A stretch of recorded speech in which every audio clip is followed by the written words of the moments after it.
My name is PK and welcome to இயற்கை மொழி. இன்றைக்கி ஒரு இன்ட்ரெஸ்டிங்கான வீடியோ தான் பார்க்க போகிறோம்.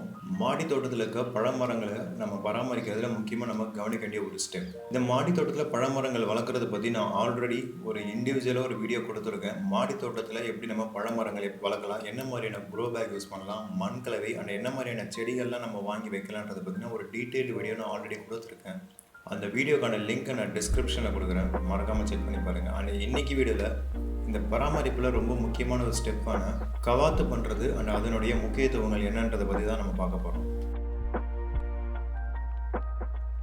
அதுக்கு எக்ஸாம்பிளாக தான் இந்த கொய்யா மரத்தை நம்ம கம்ப்ளீட்டாக கவாத்து பண்ணிவிட்டு இதோட வளர்ச்சி அண்ட் இதனால் வரக்கூடிய முக்கியமான பெனிஃபிட்ஸ் என்னன்றதை நம்ம லைவாக பார்க்க போகிறோம். ஃபர்ஸ்ட் திங், எதுக்காக நம்ம கவாத்து பண்ணணும்? மாடி தோட்டத்தில் குறிப்பாக நம்ம பழமரங்கள் வளர்க்குறப்போ அது நம்ம கண்ட்ரோலபிலி நம்ம வளர விடக்கூடாது. நம்ம கை எட்டுற அளவுக்கு மட்டும்தான் அந்த மரத்தை நம்ம வளர்க்கணும். அதை மேலே நம்ம வளர்க்க விட்டோம்னா அந்த மரத்தினால நமக்கு பெருசாக பெனிஃபிட் கிடைக்காது. அண்ட் மோரார்லெஸ் காய்கறி செடிகள் மாதிரி இந்த பழமரங்கள்லேயும் பூச்சி தாக்குதல் வரும். ஆனால் காய்கறி செடிகள் அளவுக்கு அடிக்கடி வரலனாலும் எப்பயாச்சும் ஒரு டைம் இந்த மாதிரி மாவு பூச்சி தாக்குதல் ரொம்ப ரொம்ப அதிகமாக இந்த பழமரங்களில் வரும். இப்போ நீங்கள் பார்க்குற மாதிரி இதை நம்ம ஈஸியாகவே கண்ட்ரோல் பண்ணிடலாம். பட் இதை நம்ம கவாத்து பண்ணுறதுக்கான முக்கியமான ரீசன் என்னென்னா, பழமரங்களை பொறுத்த வரைக்கும் அது ஒரு வருஷத்துக்கு ஒரு தடவையாச்சும் நம்ம கம்ப்ளீட்டாக அந்த மரத்தை கவாத்து பண்ணிவிடணும். அப்போ தான் அந்த மரத்துலேருந்து புதுசாக தளிர்கள் ஃப்ரெஷ்ஷாக வளர்ந்து வரும். அண்டு காய் அதுலேருந்து பழங்களும் பார்த்திங்கன்னா நல்லா திரட்சியாகவே அதுக்கு முன்னதுன்னு கொடுத்த அறுவடை விட இந்த டைம் அதிகமாகவே வளர்ந்து வரும். இப்போ நீங்கள் பார்க்குற இந்த கொய்யா மரன்றது கிட்டத்தட்ட ஒரு 2லேருந்து 2.5 வருஷம் இதே குரோபில் தான் வளர்ந்துட்டு இருக்கு. ஆல்ரெடி அறுவடையெல்லாம் கொடுத்துருக்கு.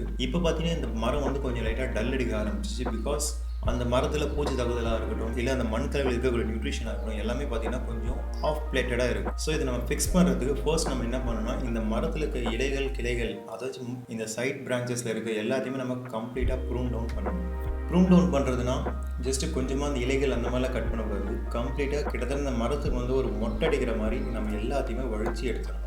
ஒன்ஸ் கவாத்து பண்ணுற ப்ராசஸ் முடிஞ்சதுக்கப்புறமா நீங்கள் இந்த செடிக்கு தேவையான உரம் சேர்க்கறதுல சேர்க்கலாம். பழமரங்களை பொறுத்த வரைக்கும் முடிஞ்ச அளவுக்கு நல்லா ஒரு ஸ்ட்ராங்கான உரம் கொடுங்க. மண்புழு உரம், மாட்டு எரு, இது எல்லாத்தையும் தாண்டி இன்னும் அடிஷ்னலாக நீங்கள் போன் மில் மாதிரியான உரங்கள்லாம் இது நீங்கள் கொடுக்கலாம். போன் மில்ன்றது கம்ப்ளீட்டாக ஒரு ஆர்கானிக் ப்ராடக்ட் தான். போன் மில்லாம் பார்த்தீங்கன்னா நல்ல ஒரு அசிடிக்கான ஒரு ப்ராடக்ட். அதெல்லாம் கண்டிப்பாக பழமரங்களுக்கு தேவைப்படும். ஸோ இப்போ நம்ம கவாத்துலாம் பண்ணி முடிச்சாச்சு. எப்படி இருந்த மரத்தை நம்ம எந்த மாதிரி மாற்றிருக்குன்றதை பாருங்கள். இப்போ அடுத்ததாக கரெக்டாக ஒரு 3 வாரங்கள் கழிச்சு இருக்கிற அப்டேட் என்னன்றதை பார்க்கலாம். ஆஸ் யூ கேன் சி, புது தளிர்கள்லாம் நல்லா வளர்ந்து வந்திருக்கு. ரொம்ப பச்சை பசேலும் இருக்குது பார்க்குறதுக்கு. அண்ட் உடனடியாக இதில் பூக்களும் எடுக்க ஆரம்பிச்சிருக்கு, கொய்யா பழம் காய்க்க. இதில் நான் வளர்க்குறது ஒரு நாட்டு வெரைட்டி கிடையாது. இது வருஷம் ஃபுல்லாக காய்க்கக்கூடிய ஒரு தைவான் பிங்க் வெரைட்டி நான் நினைக்கிறேன். பட் ஸ்டில் எனக்கு இதில் எக்ஸாக்டாக இது என்ன வெரைட்டின்றதுலாம் எனக்கு தெரியாது. வெளியே பச்சை நிறத்துலையும் உள்ளே நல்லா பிங்கிஷ் நிறத்துலையும் தான் இந்த கொய்யா பழம் இருக்கும். நீங்கள் அதையும் பார்ப்பீங்க. இப்போ அடுத்ததாக ஒரு மாதம் கழிச்சிருக்கிற அப்டேட் என்னன்றது பார்க்கலாம். எனக்கு இந்த நிலங்களில் வளரக்கூடிய கொய்யா மரங்கள் பற்றி அந்தளவுக்கு நாலேஜ் கிடையாது. பிகாஸ் நான் அதை வளர்த்தது கிடையாது. அது ஒரு பூ வச்சு காய் மாதிரி அந்த காய் எவ்வளோ நாளில் பெருசாகி அது பழுக்கம்ன்றது தான். பட் ஆனால் மாடி தோட்டத்தில் நான் வளர்த்த என்னோட எக்ஸ்பீரியன்ஸ் படி பார்த்தா இதில் இந்த கொய்யா பழங்கள் அதோட ஃபர்ஸ்ட் ஸ்டேஜிலிருந்து அதனால் வளர்ந்து பழுக்கிற ஸ்டேஜ் வரத்துக்கு ஒரு பெரிய டைம் பீரியட் எடுத்துக்கிச்சு.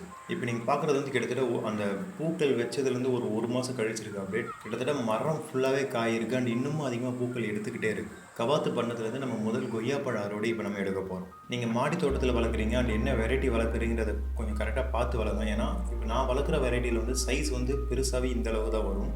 ஆனால் ருசி ரொம்ப இனிப்பாக இருக்கும் இந்த கொய்யா பழம். அது உள்ளே அந்த விதைகள் எல்லாமே கூட நல்லா சாஃப்டாக இருக்கும் சாப்பிட்றது. நான் சொன்ன மாதிரி உள்ளே பாருங்கள் எந்த அளவுக்கு ஒரு நல்லா பிங்கிஷான ஒரு டோனில் இருக்குங்க. இப்போ அடுத்ததான் நம்ம மாடி தோட்டத்தில் பழமரங்கள் வளர்க்குறப்போ நமக்கு கிடைக்கக்கூடிய ஒரு பெனிஃபிட் என்னன்றதை பார்த்தோம்னா, என்றைக்குமே நீங்கள் காய்கறி செடிகளாக இருக்கட்டும் இல்லை இந்த மாதிரி பழமரங்கள் உங்கள் மாடி தோட்டத்தை வளர்க்குறப்போ அது அதிகப்படியான பறவைகள் ஈர்க்கும். இப்போ நீங்கள் பார்க்குற இந்த கிளியெல்லாம் எதுக்காக இருக்குன்னா, எப்படா அந்த கொய்யா மரத்தில் அந்த பழங்கள் பழுக்குமா அதை நம்ம சாப்பிடலாம் தான் வெயிட் பண்ணிகிட்ருக்கு. இந்த மாதிரி நிறைய கிளிகள் அப்புறம் நிறைய பறவைகள், குறிப்பாக அணில்லாம் கூட இங்கே வரும். அவங்க பாட்டு ரொம்பவே சந்தோஷமாக அந்த பழத்தை சாப்பிடுவோம். அதை பார்க்குறதுல ஒரு சின்ன ஹாப்பினஸ் நமக்கு எப்போவுமே இருக்கும். இப்போ நம்ம லாஸ்ட்டாக இந்த கொய்யா மரம் இப்போ எப்படி இருக்குன்றதை பார்த்துட்டு இந்த வீடியோவை நம்ம முடிச்சிடலாம். ஆஸ் யூ கேன் சி, பழையபடி அந்த மரம் பார்த்தீங்கன்னா நல்லாவே ரொம்ப பெருசாக இதுக்கு முன்னாடி இருந்ததை விட இப்போ நல்லா அடர்த்தியாக வளர்ந்துருக்கு. நீங்கள் ஹைட்டை வேணால் கூட நீங்கள் கடைசியாக கம்பேர் பண்ணி பாருங்கள் 2 கிளிப்லேயும், உங்களுக்கு அது புரியும். இதுக்கு முன்னாடி இருந்ததை விட இப்போ இந்த மரம் இன்னமும் கொஞ்சம் உசரமாக வளர்ந்துருக்கு. பட் ஆனால் இந்த அறுவடை முடிச்சதுக்கப்புறமா இந்த ஹைட்டில் நான் விட மாட்டேன். நான் மறுபடியும் ஹைட்டை கண்ட்ரோல் பண்ணுற மாதிரி அதை இன்னமும் கொஞ்சம் கட் பண்ணி தான் விடுவேன். இதே மாதிரி தான் நீங்கள் ருட்டீனாக அந்த பழமரங்களை கட் பண்ணி உங்கள் கண்ட்ரோல்லே தான் நீங்கள் வளர்க்கணும். அப்போ தான் உங்களுக்கு அறுவடையும் பார்த்தீங்கன்னா நல்லவே கொடுக்கும். இப்போ நீங்கள் பார்க்குறது நான் நடுவில் ஒரு பெரிய பீரியட் ஆஃப் டைமில் அறுவடை நிறைய எடுத்து முடிச்சிட்டேன். இது வந்து அந்த அறுவடை கிட்டத்தட்ட முடிகிற ஸ்டேஜுக்கு வந்த மாதிரி தான் இருக்குது. அறுவடை முடிகிறப்போ இந்த மாதிரி தான் பழங்கள்லாம் ரொம்ப குட்டி குட்டியாக இருக்கும். பட் டேஸ்ட்லேயே வந்து அது மாற்றமும் இருக்காது. இன்னொரு 1 or 2 months கேப் கழிச்சு இது வந்து மறுபடியும் பூ எடுக்க ஆரம்பிக்கும். என்றைக்குமே மாடி தோட்டத்தில் பழமரங்கள் வளங்க, அது ரொம்ப ரொம்ப இம்பார்ட்டன்ட். அதுக்கான முக்கியமான காரணம் வந்து நமக்கு ரொம்ப ரொம்ப ஃப்ரெஷ்ஷான பழங்கள் கிடைக்கும்.